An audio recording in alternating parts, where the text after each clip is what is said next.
You might have heard the claim that Muslims are up to something. Creeping Sharia. Creeping Sharia? Stealth jihad. Civilization jihad. The mainstreaming of the Sharia. Today, anti-Muslim groups claim that Muslims are working together to impose Sharia law on America. To impose Sharia as the rules.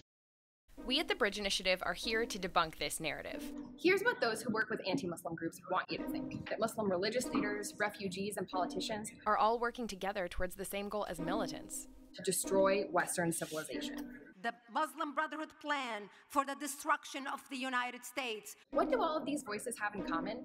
They want us all to believe three things. Number one, that Islam is actually a totalitarian political ideology that hates our values and freedoms. It is a political system that mandates that the non-Muslims have to live in a state of subordination. Number two, that Muslims want to subvert and infiltrate the West, either through violent or non-violent, more stealthy means. Where appropriate, through violent means, and where that's not the most effective way to do it, through more stealthy, as they call civilization means. And three, that Muslims' end goal is to impose Sharia, which is portrayed as a barbaric, monolithic legal structure on America and the world. And their fixation on the advancement of Sharia law. Talking about minorities as an existential threat to America isn't anything new. We used to hear the same things said about Catholics, Jews, and Japanese Americans. Nowadays, Muslims are increasingly talked about this way.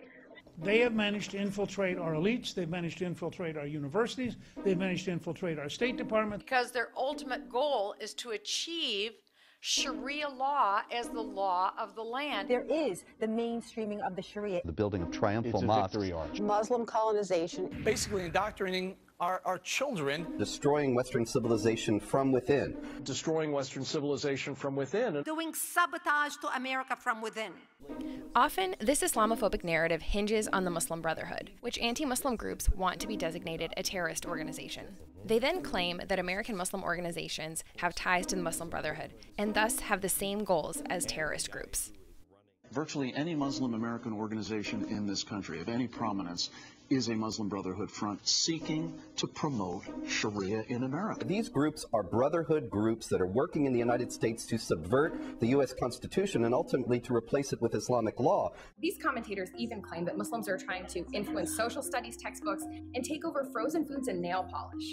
If you don't realize what these commentators are doing, what they're saying can sound pretty convincing, especially given that violence committed by Muslims is depicted so much and so disproportionately in the media.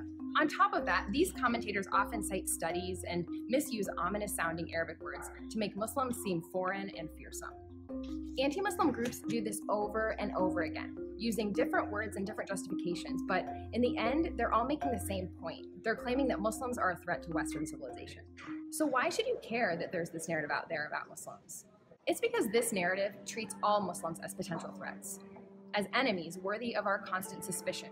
Portraying Muslims this way provides justification for discriminating against innocent people who end up getting hurt, whether it takes the shape of harassment, violence, promises on the campaign trail, or government policies. So next time you hear people talking about Muslims like this, think twice. It may just be another version of this same dehumanizing story.